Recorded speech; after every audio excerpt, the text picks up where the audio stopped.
सौंदर्य साबुन, जैसे हम लोग ये बोलते हैं, वैसे पढ़ाई का सपना बेचा जा रहा है। आपका उपन्यास डार्क हॉर्स अभी अभी यूपी के मुख्यमंत्री योगी जी ने पढ़ा और हाल ही में आपने उनसे मुलाकात भी की। क्या कहा उन्होंने किताब पढ़कर? जमानत लेते हुए बात कह रहा हूं कि उन्होंने किताब को एक पाठक के जैसा उस पर बात की। क्या आने वाले समय में हम नीलोत्पल को सक्रिय राजनीति में देखेंगे? आज का युवा हमेशा राजनीति की बात करे, उस पर दखल दे। ये सब सिविल उविल की तैयारी करने वाले के बाप का फोन का मतलब ये होता है कि रिजल्ट कहाँ है रे, तो आपको बताना पड़ता है रास्ता में है, पहुंच जाएगा, देखते हैं, भेजेंगे, होगा, यही होता है।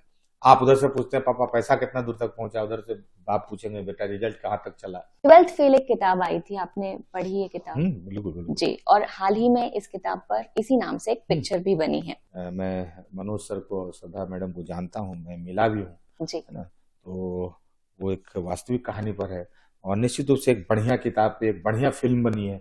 बहुत दिनों के बाद ऐसी फिल्म आई है जिसको हर युवा को देखना चाहिए। लोग बोल रहे हैं चाणक्य शायर थे पुराने जमाने में, चंद्रगुप्त का क्रिकेट टीम था आईपीएल का, उसको सप्लाई ही गांजा हो रहा है तो पिएगा क्या? जी, उसको पढ़ाई के नाम पे गांजा दिया जा रहा है इंटरनेट पर। इसीलिए मैं बोला टीचर मदारी हो गया। मैं खुद एक टीचर का विद्यार्थी हूँ, विकास सर का। जी, वो बेहतरीन शिक्षक हैं, उनसे मैंने हिंदी पढ़ा है। मैंने जो कुछ भी हिंदी पढ़ा है वो विकास सर से उनकी कक्षा में बैठ के पढ़ा है। तो इंटरनेट पर प्रसिद्ध मैं एक व्यक्ति को जानता हूँ, विकास द्विवेदी सर को, और मैं उनसे पढ़ा हूँ, तो मैं जानता हूँ वो टीचर है, शिक्षक है। संस्कृत भगवान का भाषा है। सोचिए विष्णु भगवान शंकर जी से फोन पे संस्कृत में बात कर रहे हैं, जैसा हम लोगों को बताया गया है। वो धरती बोलने वाला एक आदमी नहीं है। टॉम क्रूज को भोजपुरी बोलना होगा जिस तरह का व्यूज है, ठीक है। एलन मस्क भोजपुरी में गाना गाएगा, नाचेगा, रील बनाएगा, जिस तरह का ताकत है भाई, बिलियन बिलियन व्यूज आ रहा है। सबसे नकारा हिंदी का लेखन का जो पीढ़ी आया, जो हमसे पहले का पीढ़ी था, हम लोगों से पहले, प्लास्टिक लेखन, दिल्ली में बैठकर नकली लेखन, किताब पढ़ के किताब लिखना। जब सैया भाई कोतवाल फिर डर काहे का, तो आपके मामले में भी ये बात सही साबित होती है? आपने जिन्हें चुना है जीवन संगिनी के रूप में, बेटर हाफ जो आपकी है, वो पुलिस महकमे से आती हैं। हर वक्त का हंसना तुझे बर्बाद न कर दे, तन्हाई में बैठे तो कभी रो भी दिया कर। नमस्कार दोस्तों, वेब दुनिया के इस एपिसोड में आज हमारे साथ हैं साहित्य अकादमी अवार्ड से सम्मानित लेखक नीलोत्पल प्रणाल।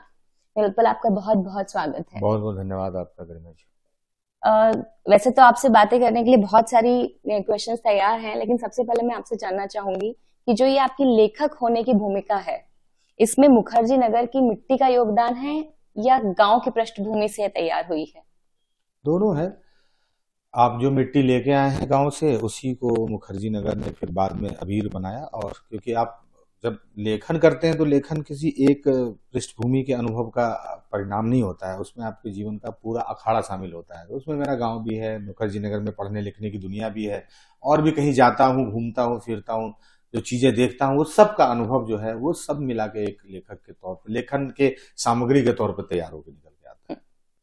आपने कहा कि डार्क हॉर्स जो किताब है आपकी उपन्यास, वो लगभग आपने 9 दिनों में लिख ली थी। किसी भी लेखक को अमूमन ये सलाह दी जाती कि जब वो अपनी कोई रचना लिखे तो उसे लिखकर कुछ दिनों के लिए अलग रख दे और फिर उसे देखे, फिर उस पर लौटे कि क्या इसमें गुंजाइश है।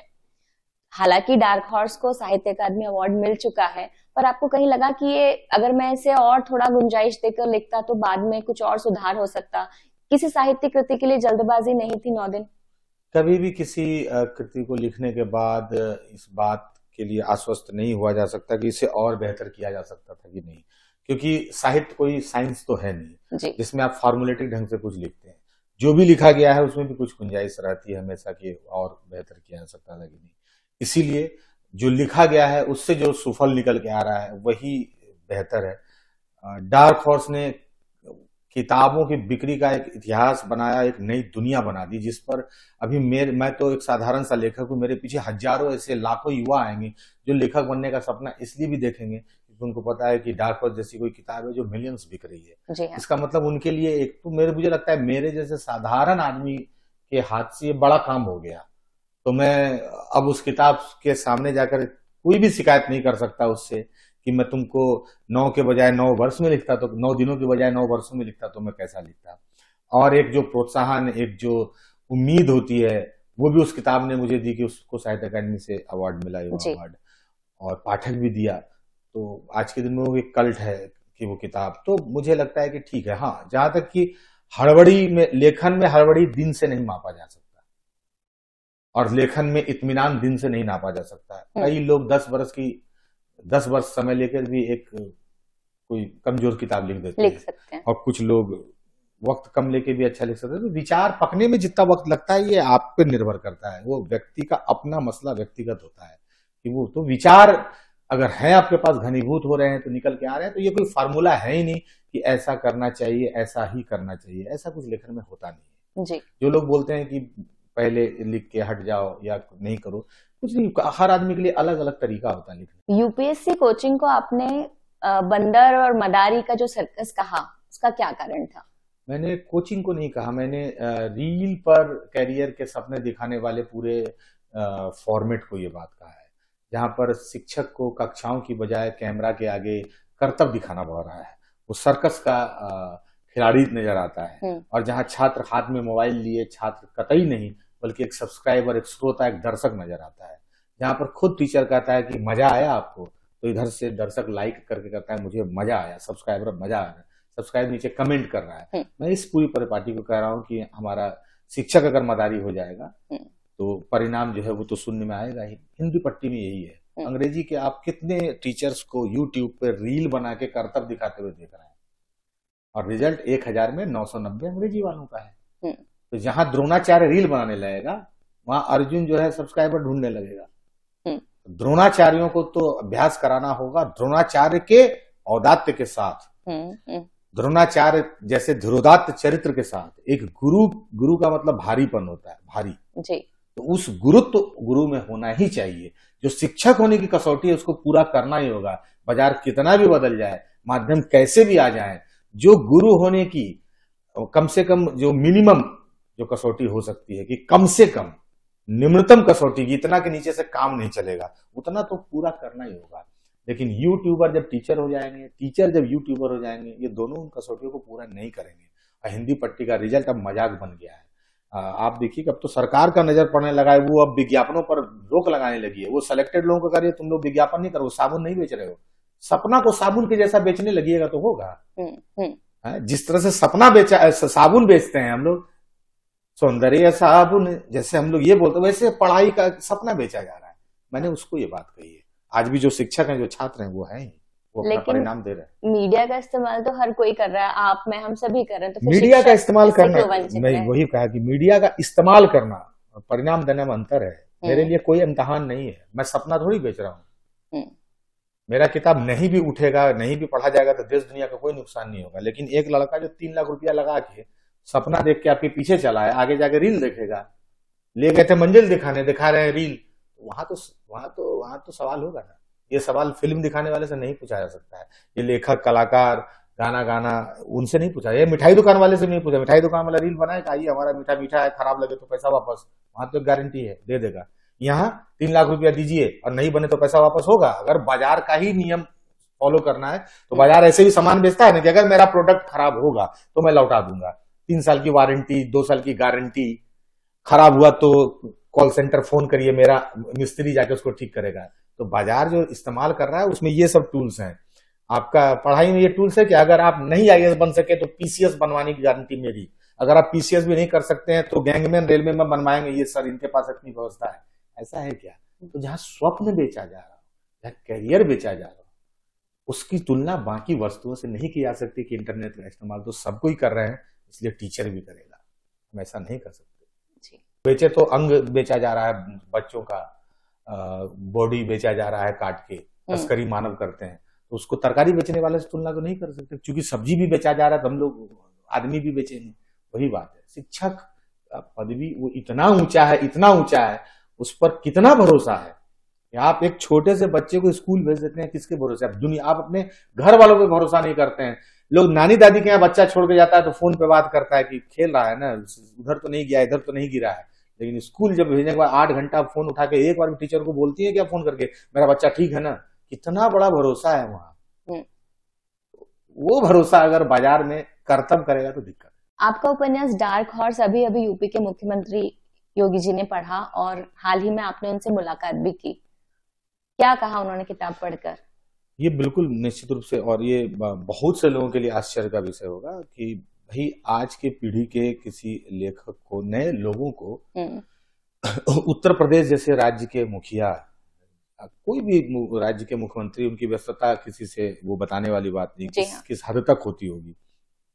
वहां अगर कोई राजनेता, उसके बाद राज्य का मुखिया अगर नई पीढ़ी की किताब पढ़ रहे हैं, तो ये हिंदी की पठनीयता के लिए कितना सुखद संकेत है। जब मैं कक्ष में आया तो उन्होंने मुझे देखते ही मेरे नाम से नहीं पहचाना, उन्होंने कुर्सी पर बैठते हुए कहा कि डार्क हॉर्स, अपनी ओर से उन्होंने ये नाम बताया। जब उन्होंने डार्क हॉर्स कहा तो मेरा मतलब, मेरे लिए वो बिल्कुल ऐसा अनुभव था कि भाई एक राजनेता, इतना व्यस्तम राजनेता किताब पढ़ा, और उन्होंने 30 मिनट तक कोई बातचीत नहीं की, किताब पे बात की, चरित्रों पे बात की, किताब की भाषा पे बात की। अब भाषा पे मैं इस बात का गवाह हूं, मैं मतलब ये जमानत लेते हुए बात कह रहा हूं कि उन्होंने किताब को एक पाठक के जैसा उस पर बात की, जो एक पाठक की प्रतिक्रिया होती है, जो एक समीक्षा होती है, जैसे किताब पढ़ के कोई गहन उसमें डूब के किताब पढ़े और उसके बाद उस पर प्रतिक्रिया दे, उस तरह की बात है।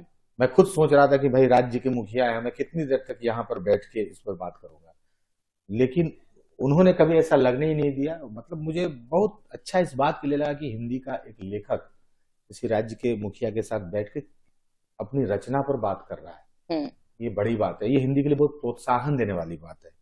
करोड़ों अरबों की फिल्म को हिंदुस्तान के बड़े बड़े राजनेता, किसी भी दल के हों, खुद योगी जी भी कई फिल्मों को देखने जाते हैं, तो वो जाते हैं तो फिल्म वालों को हौसला मिल जाता है, उनका करोड़ों का जबकि व्यापार, उनके पास इतना बड़ा मैकेनिज्म है, तो उनको हौसला मिलता है। तो अब सोचिए कि 200 रुपये की हिंदी की किताब को अगर अपने समय के प्रभावी लोग पढ़ने लगेंगे, सार्वजनिक मंच पर बोलने लगेंगे, तो उसको कितना हौसला प्रोत्साहन मिलेगा। इसलिए बातें जानी चाहिए थी, इसलिए मैंने इसको लिखा भी सोशल मीडिया पे। वरना मैं ऐसी चीजों से थोड़ा बचता हूँ कि इस तरह की तस्वीरें, बहुत से लोगों की, बहुत से मिलने की तस्वीरें मेरे पास है, लेकिन चूंकि ये किताब से जुड़ा हुआ मसला था, जी हाँ, जी हाँ। अगर मैं मिलता और किताब की बात न होती तो पहले मैं वहां पहुंच ही नहीं पाता, मैं वहां मिल ही नहीं पाता, क्योंकि मैं वहां नहीं पहुंचा था, वहां डार्क हॉर्स पहुंची थी, इसलिए मैं वहां पर मौजूद था जी। तो इसलिए मैंने इसको साझा भी किया लोगों के बीच में सार्वजनिक तौर पे, कि इससे नए लिखने वाले या हमारी पीढ़ी के लिखने वाले को एक हौसला मिलता है। बिल्कुल। आप खुद भी सोशल पॉलिटिकल एक्टिविस्ट हैं, समाज शास्त्र और राजनीति की अच्छी समझ रखते हैं, क्या आने वाले समय में हम नीलोत्पल को सक्रिय राजनीति में देखेंगे? ये वो चुनावी राजनीति और सक्रिय राजनीति दोनों अलग अलग चीज है। जो हम अगर राजनीति पे बात कर रहे हैं तो हम लोग सक्रिय राजनीति में है। राजनीति के लिए अलग से कोई कोर्स और अलग से कोई फॉर्म नहीं डालना है। चुनाव एक होता है जिसमें लोग कहते हैं कि भाई अब चुनावी राजनीति कर रहे हैं, या किसी दल की तरफ से मुर्गा लड़ाई में भाग लेते हैं कि नहीं लेते हैं। जब दो मुर्गे लड़ाई तो उसमें आप किसके मुर्गे हैं या आप किसके लठैत हैं। तो अभी मुझे लगता है कि हम लोग, जैसे जब मैं लिख रहा हूं, मैं कलम है मेरे पास मंच है, मैं हर दल के लोगों से मिलता हूं, सबसे बात करता हूं, सबका सम्मान भी करता हूं, सबकी बातें सुनता हूं, सबकी आलोचना भी कर लेता हूं। तो ऐसी स्थिति में ये सबसे अच्छा मंच है राजनीति करने का, कि हम चुनावी राजनीति से दूरी रखते हुए राजनीति पर बात करें, राजनीति को प्रभावित करने की कोशिश करें। आज का युवा हमेशा राजनीति की बात करे, उस पर दखल दे, और वो चुनाव लड़के भी दे सकता है, बिना चुनाव लड़े भी दे सकता है। ये कोई जरूरी नहीं है, कोई चुनाव घृणा का चीज है ऐसा नहीं रखना चाहिए।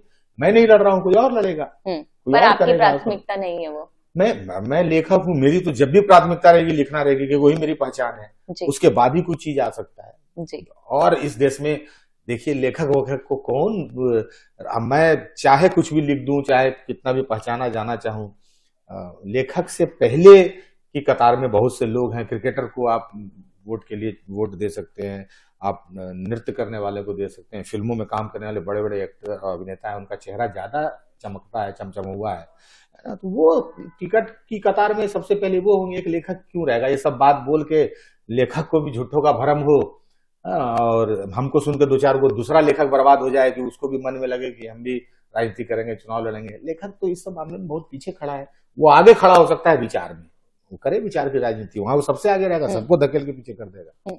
ये बात वही करेंगे, वही कर रहे हैं। प्रतियोगी परीक्षाओं को पीछे छोड़कर आप बहुत आगे निकल आए और आपने अपना मुकाम जो है वो हासिल भी कर लिया, पर क्या कभी नीलोत्पल को निराशा या अवसाद, ऐसी स्थिति भी बनी थी जीवन में? नहीं, ऐसा कुछ कभी हुआ नहीं, इसमें क्या झूठ बोलना, ऐसा कुछ भी नहीं था। नई नौकरी लगा, मेरे से कई लोग हैं जो बेचारे इसकी तैयारी कर रहे हैं और नहीं कर पा रहे हैं। हाँ, लेकिन अगर बहुत वक्त मेरा नहीं बीता था, मेरा तो अटेम्प्ट वगैरह खत्म होते होते हम सोच लिए कि अब ये नहीं होना है तो कुछ और भी करियर, तो लिखना शुरू कर दिया और किताब आ गई और चल गई, पाठकों ने पढ़ लिया तो एक करियर मिल गया। लेकिन निराशा फिर भी आया हुआ नहीं था। थोड़ा बहुत निराशा तो हर व्यक्ति के जीवन में, हर एग्जाम फेल होने के बाद फिर दूसरा प्रयास करने के वक्त होता ही है कि अब क्या होगा। उतना ही सामान्य था, कुछ बहुत असामान्य नहीं। ऐसा अवसाद नहीं कि मैं बोलूं कि मैं यमुना जी में कूदने जा रहा था, ऐसा कुछ भी नहीं है, ऐसा कुछ भी नहीं जी। काफी सारे लोग बहुत लंबे समय तक इस तरह की परीक्षाओं की तैयारी करते हैं और वो ये तय नहीं कर पाते हैं कि कब तक तैयारी की जाए। ऐसे लोगों को आप क्या कहना चाहते हैं? है उनके वो त्रासदी तो है, उसका हिस्सा तो मैं भी रहा हूं। मैं कह रहा था कि नहीं ले रहा था तनाव, लेकिन उसका हिस्सा तो हूँ। वो कहीं ना कहीं चिंता की तो बात है ही। आप नहीं चिंता करेंगे, घर वाले तो करते ही थे, मेरे भी कर रहे होंगे, है ना। मेरे कभी पिताजी का फोन आता था घर से? वो तो जब भारत में हर ये सब सिविल उविल की तैयारी करने वाले के बाप का फोन का मतलब ये होता है कि रिजल्ट कहाँ है रे, तो आपको बताना पड़ता है रास्ता में है, पहुंच जाएगा, देखते हैं, भेजेंगे, होगा, यही होता है। आप उधर से पूछते हैं पापा पैसा कितना दूर तक पहुंचा, उधर से बाप पूछेंगे बेटा रिजल्ट कहाँ तक चला, तो यही चलता है। तो मेरे भी था, सबका ऐसे ही होता है। लेकिन उन लोगों के वो जो भी तैयारी कर रहे हैं, वही है कि हम लोग को प्लान बी रखना ही होगा, एक विकल्प रखना ही होगा जीवन में। तो विकल्प ये भी है कि आप पढ़ लिख जो रहे हैं उसका सदुपयोग तो कहीं कर ही सकते हैं। आजकल बहुत सारे ऐसे हैं मंच जहां पर पढ़ाई लिखाई का सदुपयोग हो सकता है, लेकिन नौकरी नहीं मिलना, बेरोजगारी का होना, रोजगार के अवसर का कम होना, ये तो विडंबना है ही। और इसको आप भूल नहीं सकते हैं, इसको नजरअंदाज भी नहीं कर सकते हैं। तो उन सारे तैयारी करने वाले लोगों की त्रासदी वो अपनी जगह है ही, वो है, और उसको स्वीकार करना होगा। वो सब कुछ बहुत त्रासद है जी। डार्क हॉर्स के लिए आपने कहा कि मुखर्जी नगर की कहानी है जो दुनिया के सामने लाने वाली पहली कहानी बनी, डार्क हॉर्स। 12th फेल एक किताब आई थी, आपने पढ़ी ये किताब? बिल्कुल जी। और हाल ही में इस किताब पर इसी नाम से एक पिक्चर भी बनी है। ये एक सच्ची कहानी है। क्या आपको नहीं लगता कि मुखर्जी नगर की कहानी तो ये भी है, और जो युवा इतनी मेहनत से वहां जुटे हैं, ये उनके लिए उनकी आशाओं को जगाए रखने की कहानी भी है कि आपके सपने पूरे हो सकते हैं अगर आप लगातार मेहनत करें? बिल्कुल बिल्कुल, वो अच्छी किताब है। उसको लिखा भी है मेरे वो सीनियर हैं, अनुराग पाठक जी। मैं उनको सर कहता हूँ, भैया कहता हूँ, है ना। तो उन्होंने लिखा है और वो जिन पर आधारित है। मैं मनोज सर को और श्रद्धा मैडम को जानता हूँ, मैं मिला भी हूँ, है ना। तो वो एक वास्तविक कहानी पर है और निश्चित रूप से एक बढ़िया किताब पे एक बढ़िया फिल्म बनी है। बहुत दिनों के बाद ऐसी फिल्म आई है जिसको हर युवा को देखना चाहिए। आपने देखी है पिक्चर? हाँ, मैंने देखी है और वो फिल्म एक जरूरी फिल्म है। तो ये अच्छी बात है, ऐसी कहानियों पर अगर फिल्में आएंगी तो वो फिल्मों के लिए भी भला। जी हाँ। हम फिल्मों की बात कर रहे हैं और हाल ही में एक और पिक्चर आई है, एनिमल। इस फिल्म के आने के बाद आमिर खान का एक पुराना वीडियो काफी वायरल हो रहा है जिसमें वो कह रहे हैं कि किसी भी फिल्म कंटेंट में कुछ ऐसे एलिमेंट्स होते हैं जो अचानक से दर्शकों के रुझान को बढ़ा देते हैं, जिसमें एक तो होता है वायलेंस यानी हिंसा और एक होता है सेक्स। तो क्या साहित्य में भी इस तरह के नुस्खों का इस्तेमाल होता है? मुझे नहीं पता कि इस तरह के नुस्खों का इस्तेमाल करके किसने साहित्य में मुकाम पाया है। अगर कोई नाम होगा तो फिर विचार किया जा सकता है। पर ये बात सही है कि एकदम से जो एकदम से जो मैं कह रहा हूं, एकदम से भी तो 500 किताब नहीं बेच पा रहा है। कहाँ गया रुझान? और फिल्मों के मामले में क्या? फिल्मों के मामले में तो सही कह रहे हैं, लोग कह रहे हैं, लोग एनिमल ही है, उसको लोग जानवर की तरह जानवर बन के देख रहे हैं। तो अंदर का जानवर टिकट लेता है, देख रहा है, वो हाँ कर रहा है, बाहर वाला बताता है चल जाओ, तुम्हारे अंदर भी कुकुर है, चल जाओ भीतर देख के आ जाओ। तो ठीक है, वो वहां पर सही में वो सफल है, वो चीज वो हो रहा है। लेकिन किताबों में कहाँ, बताइए ना कि कौन सा ऐसा 1000 किताबें रोज आ रही जिसमें हिंसा और ये सब डला हुआ है, लेकिन कहाँ वो सफल हो रही है? सेक्स एलिमेंट तो एक रहा है साहित्य में एक जमाने में, जब उसके कारण गोदान उसके कारण कहाँ बिक रहा है, राग दरबारी उसके कारण बिक रहा है। मैं ऐसे किताबों का नाम 20 साल में लिखी गई ऐसी कोई किताब जिसमें ये एलिमेंट है और वो साहित्य के पायदान पर कहीं खड़ी है, नाम ही तो नहीं याद है, हमको तो याद नहीं है जी। हम तो पहचानते नहीं है। पिछले 20 साल के किसी जिंदा लेखक को हम बहुत अच्छे से नहीं पहचानते हैं। तो हम नहीं पहचानने का मतलब नीलोत्पल मृणाल नहीं, मेरी पीढ़ी नहीं पहचान रही है। दिल्ली में जो लोग झोला लेकर सब घूम रहा है, एक दूसरे को पहचान रहा है, उसमें कोई बात नहीं। पुस्तक मेला में जो भीड़ आ रही है वो एक दूसरे को पहचानती है, सब पुस्तक के लेखक हैं। मैं सामान्य लोगों की बात कर रहा हूँ, जैसे नीलोत्पल एक सामान्य आदमी है, मेरा हिंदी का कोई बैकग्राउंड नहीं है। तो मैं अगर सड़क पे चलूंगा तो मैं पिछले 10-15 साल में किस ऐसे लेखक को जान जाऊंगा जो अपनी लेखन के कारण जाना जाता हो, जिसको मैं ट्रेन में सीट में देखूं, मिडिल सीट में घुसा हुआ है, पहचाने सर आप हो, आपने वो किताब लिखी है, ऐसा मैं कहाँ किसको पहचान रहा हूँ? तो ये एलिमेंट कहाँ काम कर रहा है? जबकि किताबों में है हिंसा, किताबों में खूब होगा, इस तरह की चीजें, लेकिन वो कहाँ दिख रहे हैं। इसलिए किताब में रुझान फेल हो गया है। आमिर खान का जो कहना है ये वाला फॉर्मूला यहाँ फिट नहीं होगा। जी, आप कहते हैं आपका बैकग्राउंड हिंदी का नहीं रहा, बावजूद आप लेखन में सफल हुए, तो आपका क्या इंस्पिरेशन रहता है? मतलब आप कहाँ से ऊर्जा लाते हैं? इतनी कल्पनाशीलता या रचनात्मकता लेखन में कैसे आती है? कल्पनाशीलता तो आपके तो ऊपर वाले की देन है, उसका तो कोई अभ्यास हो नहीं सकता। आप वो है तो है, इनबिल्ट है, जिसमें भी है इनबिल्ट है, उसको बाहर से लिया नहीं जा सकता। वो तो कोई बढ़िया कंपनी का टेबलेट है नहीं जिसको खाने के बाद तो आदमी ऐसा कल्पना करने लगेगा, ऐसा तो कुछ है नहीं। तो वो तो है जिसके पास भी है, लेकिन प्रेरणा वो है। प्रेरणा के हमारे पास भाई प्रेरणा का बड़ा प्रेरणा है, प्रेमचंद जैसे लोग हैं, रेणु जैसे लोग हैं। इनको पढ़ने के बाद भी लिखने वाले का रुचि तो इन्हीं से हो जाएगा सब कुछ पूरा। आप एक बार गोदान उठाइए तो आपको खुद ही मन करेगा कि देश दुनिया देख के कुछ लिखे।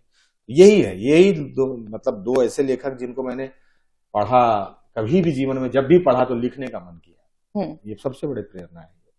अभी हाल फिलहाल में आप पढ़ने के लिए वक्त निकाल पाते हैं? चूंकि मैं लिखता हूँ, मुझे पढ़ना ही होगा, मेरे को उपाय नहीं है। नहीं पढ़ूंगा तो लिखूं क्या? जी, कल्पनाशीलता क्राफ्ट बनाने में है, ईंधन तो पढ़ाई लिखाई ही देता है। राइटर्स ब्लॉग जैसी कोई चीज होती है कभी आपके साथ में? नहीं पता, ये सब भी मैं सुनता हूँ, ये सब बहुत लोग बोलते हैं, ये सब कुछ नया लाए हैं। हमें इस सब के बारे में कुछ पता नहीं है, लेकिन वो एक दो महीना भाषा में भी लेकिन कुछ तो बोलते होंगे। वही मैं कह रहा हूँ, अब 2 महीना 3 महीना 4 महीना नहीं लिखे तो उसको हम लोग बोलते हैं कि मन ही नहीं करता है, नहीं लिख पा रहे यार, बहुत काम है, इधर अभी प्रोग्राम है, इधर ये है, घर में बहुत टेंशन है, कचकच यात्रा इतना करते हैं। हम लोग इसको बोलते हैं, हम लोग ये सब नहीं बोलते हैं कि ये कुछ बढ़िया सा एक शब्द ऐसा निकालें नहीं लिखने के बहाने। तो ऐसा कुछ हमारे दिमाग में ऐसा चलता नहीं, क्योंकि जब हम उपन्यास नहीं लिख रहे हैं तब गाना वाना लिख रहे होते हैं, गीत लिख रहे होते हैं, कुछ और भी दिमागों में कुछ जुमला बन रहा होता है, कुछ व्यंग सटायर। आप 24 घंटा एक्टिव तो रहना ही पड़ता है। तो आप फिल्मों के लिए भी लिख रहे हैं अभी? नहीं, फिल्मों के लिए मुझे ऑफर ही आ सकता नहीं, पर आप लिखना चाहते हैं? कौन नहीं लिखना चाहेगा जी, कौन नहीं लिखना चाहेगा? 2 कलम से लिख देगा जी, लिखना तो चाहेगा, लेकिन मुझे ऐसा कुछ भी कभी ऑफर नहीं है। ओघड़ में आपने देश की जाति व्यवस्था पे बहुत खुल के बात की। आप इतनी जगह जाते हैं, इतने युवाओं से बात करते हैं, क्या लगता है देश का युवा जातीय व्यवस्था से बाहर निकलकर बात करना चाहता है? बात तो करना चाहता है, जात से नहीं निकलना चाहता है, बात करता है। बढ़िया बढ़िया बात, खूब बढ़िया बढ़िया बात, बस जात से नहीं निकलना है। बात में निकलने में क्या दिक्कत है? पर अभी जो जिस तरह से पढ़ाई लिखाई और सोच आगे बढ़ रही है, तो पढ़ाई लिखाई पीछे हो गया है अभी।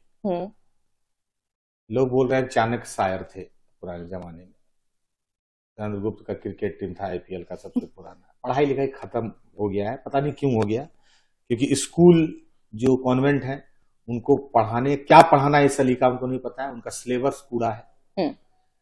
जो महंगे स्कूल है, ठीक है, वो अंग्रेजी बोलवा देता है आपको, बस अंग्रेजी में को मूर्ख दे दिया है, जिसको कि अगर हम बोल दें कि अगर साइंस पढ़ के आया है उससे अगर फिर भी अगर उससे आप दूसरी बात पूछ दिएगा तो कहेगा मामा ये मेरा सब्जेक्ट नहीं है। जहां ये पीढ़ी तैयार हो रही है कि इंजीनियर बोलता है कि मुझे पॉलिटिक्स, राज्यसभा क्या होता है मुझे नहीं पता, विधान परिषद का चुनाव कैसे होता है, अरे ये सब एग्जाम की तैयारी का बात थोड़ी, सब सामान्य चीज है। एमएलसी और एमएलए में क्या अंतर है? ये यूपीएससी की तैयारी करने वाला जानेगा, इसको सामान्य आदमी को जानना चाहिए।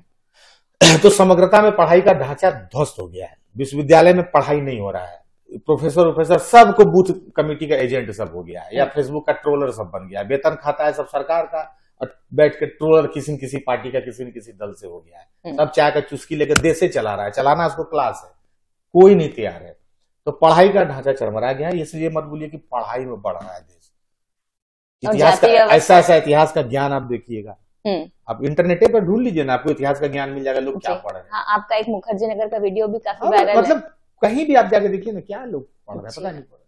तो इस 20 आंधी तूफान के बीच में जो लोग सच में पढ़ ले रहे हैं वही वो देश के वो लोग हैं जिनको बधाई दीजिए, साधुवाद कहिए, जिनको धन्यवाद कहिए, भाई आप लोग हैं तो देश थोड़ा बहुत ठीक ठाक मतलब किसी तरह से चल ले रहा है। लेकिन बड़ा वर्ग पढ़ने लिखने का उसकी गलती नहीं है, उसको सप्लाई ही गांजा हो रहा है तो पिएगा क्या? उसको पढ़ाई के नाम पे गांजा दिया जा रहा है इंटरनेट पर, इसीलिए मैं बोल रहा हूँ टीचर मदारी हो गया। ये सब उस मदारी सबका खेल है। सब्सक्राइबर कभी कुछ पढ़ लिख पाएगा? वो छात्र न पढ़ता है, छात्रा न पढ़ती है, सब्सक्राइबर पढ़ता है। अब मान लीजिए कोई बड़ा टीचर है, उसका आप कहते हैं कि 8 मिलियन उसके फॉलोवर है, 70 मिलियन फॉलोवर है मेरे कोचिंग है संस्थान में। तो फॉलोवर विद्यार्थी है, उसमें तो रिक्शा चलाने जो धंधा कर रहा है, उसमें जो गांजा बेच रहा है, दारू बेच रहा है, वो भी फॉलो कर दिया, कुछ सुनेंगे। इच्छा तो सबका होता है अच्छा सुनने का, तो कुछ देख लें, कुछ टॉपिक पर कुछ सुन लेंगे, तो सब विद्यार्थी थोड़े है। आधा आपका सुना, आधा उसका सुना, तीसरा का सुना, दोनों को गाली दे रहा है, दोनों गलत बताया, ये ज्यादा मजा देता है यार, इसमें मजा है। फिर एक दिन उससे भी नया जोकर मिल गया, उसको कहा ये तो बेजोड़ मस्ती देता है, वो लोग तो सच में पढ़ाने लगा था। अरे ये मदारी खेल में कहां से, छात्र छात्रा कहाँ है, सब्सक्राइबर के भीड़ में सबका ऐसे ही चल रहा है।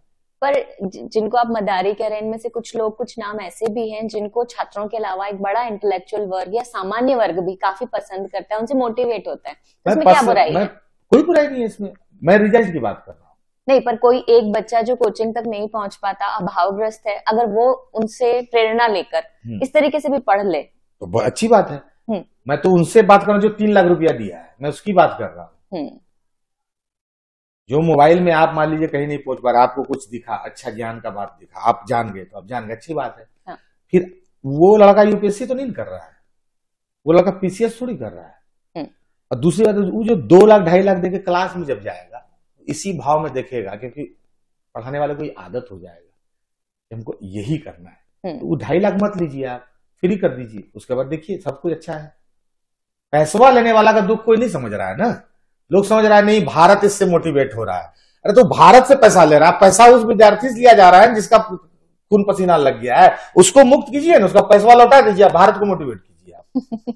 जब बात है जी भाई, तुम आपको मोटिवेटर बनाने के लिए गरीब बच्चा का पैसा लगना क्या जरूरी है?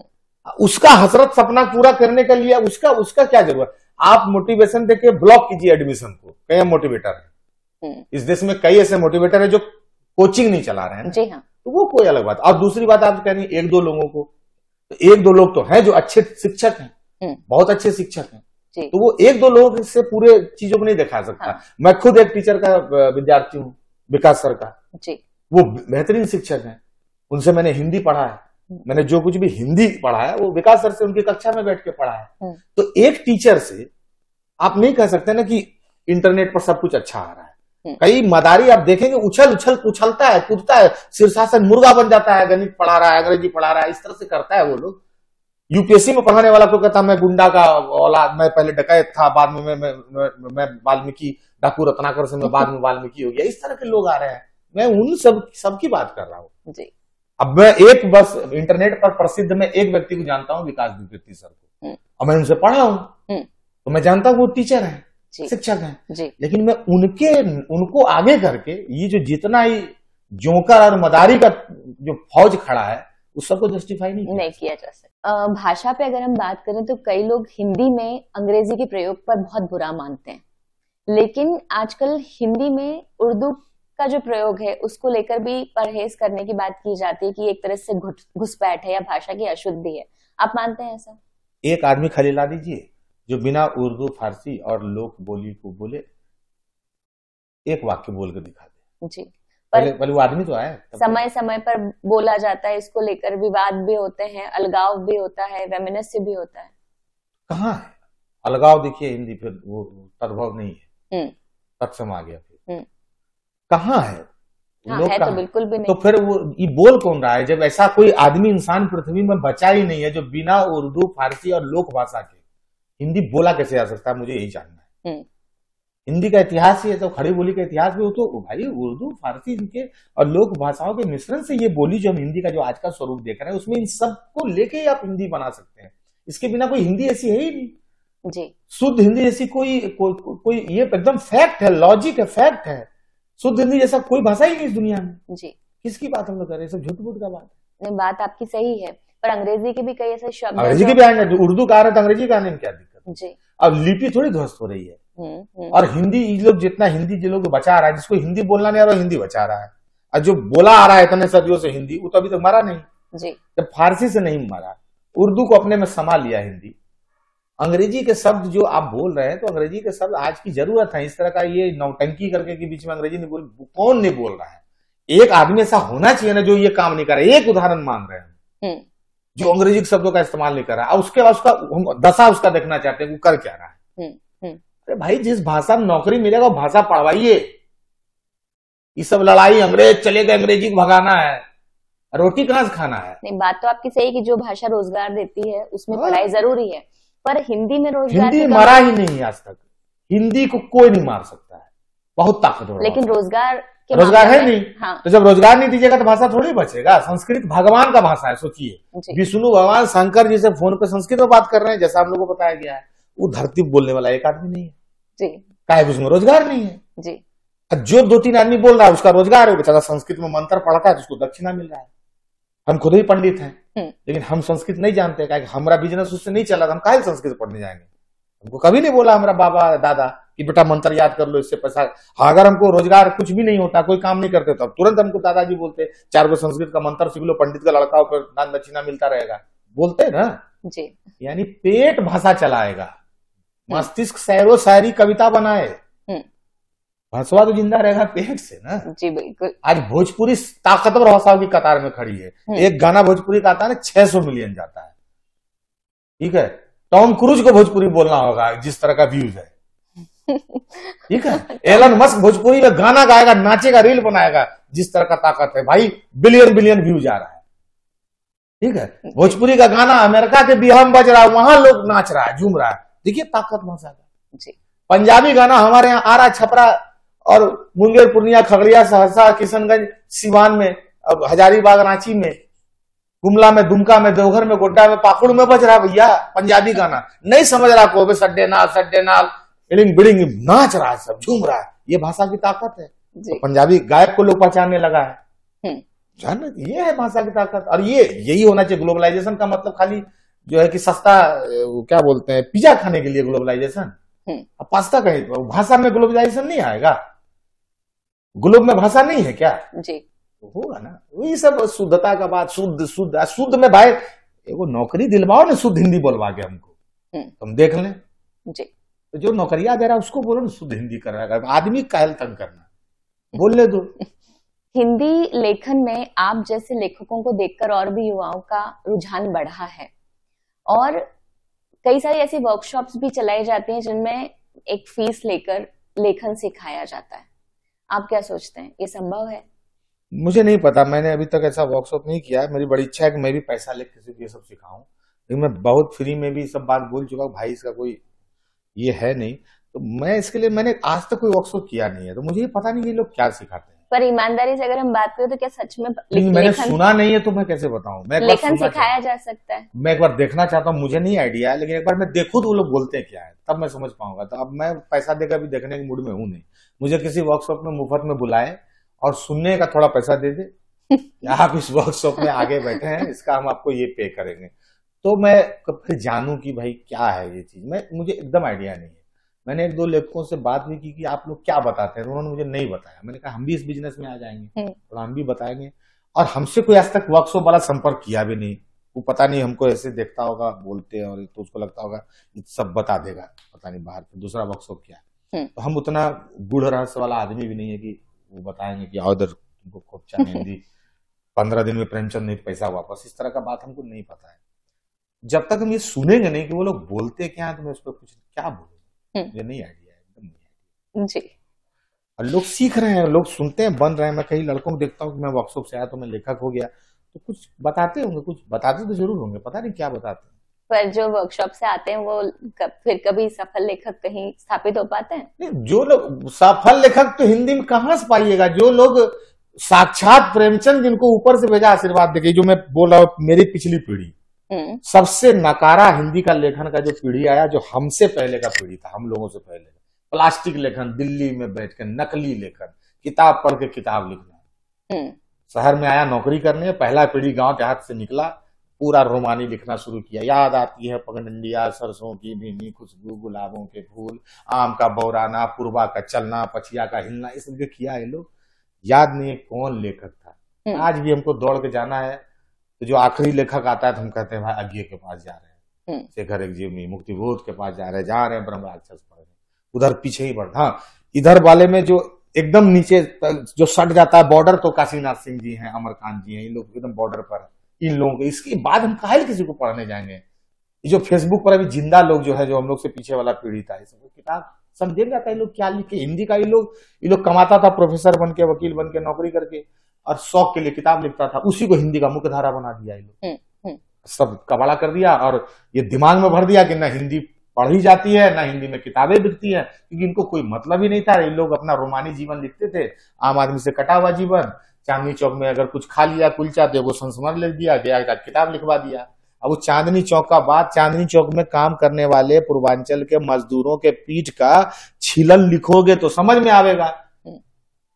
छोला कुलचा का स्वाद क्या समझ में आएगा फिर वहां उन लोगों को जो हिंदी की पठनीयता का बड़ा दुनिया है, पूर्वांचल का, जो राजस्थान का, जो छत्तीसगढ़ का, जो मध्य प्रदेश का। तो ये लोग कट गया, इन लोग का किताब लाइब्रेरी में जाने लगा, फिर भी पका था वहीं पर सबका थोड़ा बहुत चलने लगा। और तुम उसको पैसे की जरूरत किताब से थी नहीं, कोई प्रोफेसर है, कोई कुछ है, कोई पत्रकार है, कोई वकील है, कोई अधिकारी है, यही सब दिया बंटा धार करके बीच में। तो हमको काशीनाथ सिंह तक आते उन जैसे लेखकों के बाद हम किसी को पढ़ ही नहीं रहे। कहाँ से कौन स्थापित लेखक हो? अब फिर वही पुराना जाना है, प्रेमचंद के पास जाना है, भाई रेणु के पास जाना है, घूम कर के हम लोग को वही पढ़ना है जी। हम लोग को शेराल शुक्ल जी के पास जाना है, रही मासूम राजा जी के पास जाना है, फिर हम लोग को उधर ही जाना है। कवियों में वही हम लोग को दिनकर के पास जाना है, क्रांति करना है। भाई अदम गोंडवी के शेर जाके पढ़ रहे हैं, हम धूमिल को पढ़ रहे हैं, केदारनाथ अग्रवाल को पढ़ रहे हैं, केदारनाथ सिंह को पढ़ रहे हैं उन लोगों को। यही बात है। अभी वाला सभी तब प्लास्टिक लेखन वाला, जो हम लोग के ठीक पहले वाला पीढ़ी, जो अभी 51, 52, 53, 54, 56 पर जो खड़ा है, क्या किया भगवान जाने, पता नहीं क्या किया। अब वो लोग बहुत महान काम किया, मान लीजिए, हम मान लिए, लोग सब साहित्य अकेडमी ले लिया, लेकिन उसका किताब कहीं भी नहीं गया भाई। नहीं जान रहे हैं हम लोग। वो लोग जैसे बोलता है ना, ये नया लोग क्या लिख रहा है हमको नहीं पता, तो हमको भी नहीं पता है हमारे लोगों को तुम क्या लिख रहे भैया, नहीं पता है, कसम खा के बोल रहे हैं, झूठ तो बोल रहे हैं, हम लोग को भी नहीं पता चला क्या लिखा है। लोग फेसबुक पर मुलाकात हुआ तो इन लोगों को जाने भी लोग, वो महान है, वो महान है, वो महान है, ठीक है, हम लोग भी वीर जवाहरलाल है।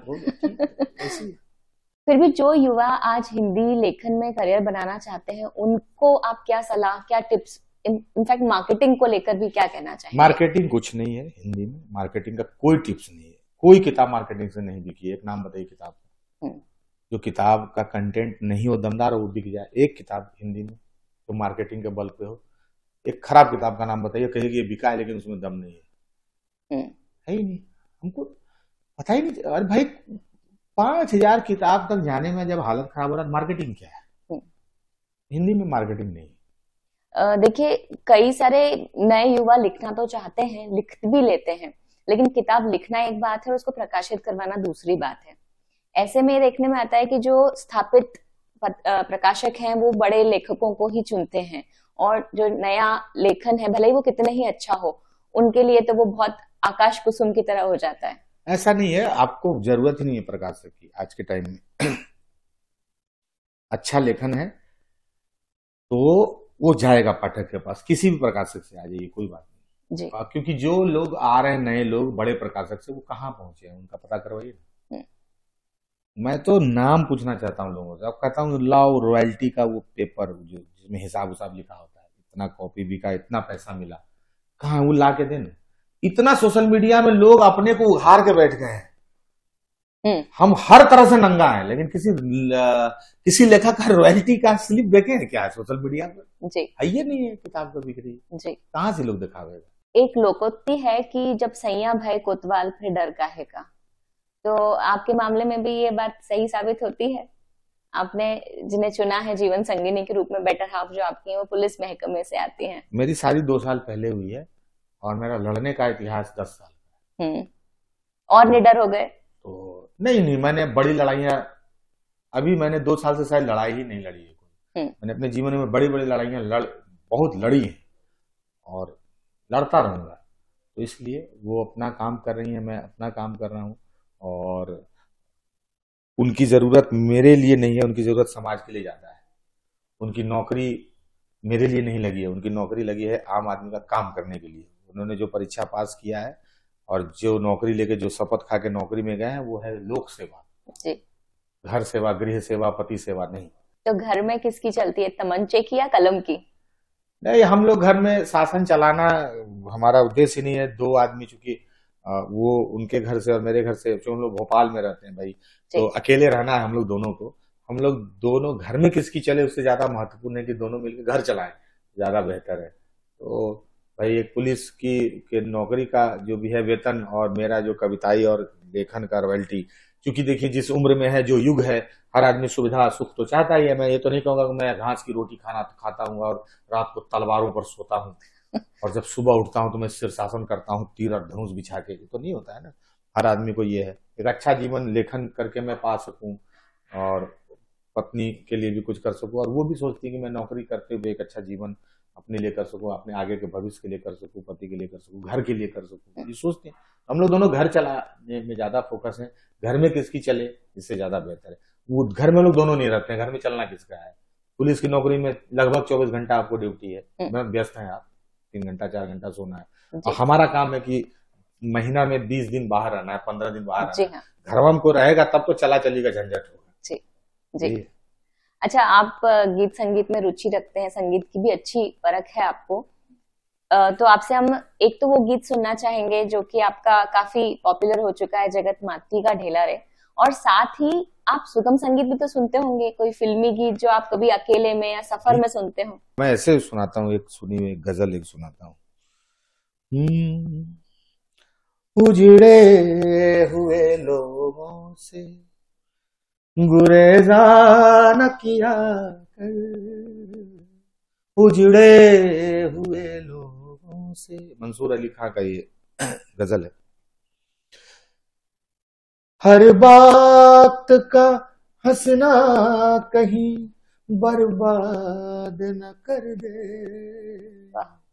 हर वक्त का हंसना तुझे बर्बाद न कर दे, तन्हाई में बैठे तो कभी रो भी दिया कर, तन्हाई में बैठे तो कभी रो भी दिया कर, उजड़े हुए लोगों से गुरेजा न किया कर, उजड़े। क्या बात है, पर अब तो गला खुल गया है तो जगत माटी का ढेला तो बनता है। जगत माटी का ढेला रे, जगत माटी का ढेला रे, कौन नचैया नाच नचाए रचे है खेला रे, जगत माटी का ढेला रे, जगत माटी का ढेला रे, यार जादूगर कहाँ तेरा घर। जय हो। जय हो। नीलोत्पल, वेब दुनिया पर हमसे बात करने के लिए बहुत बहुत धन्यवाद। बहुत बहुत धन्यवाद आपको, बहुत बहुत।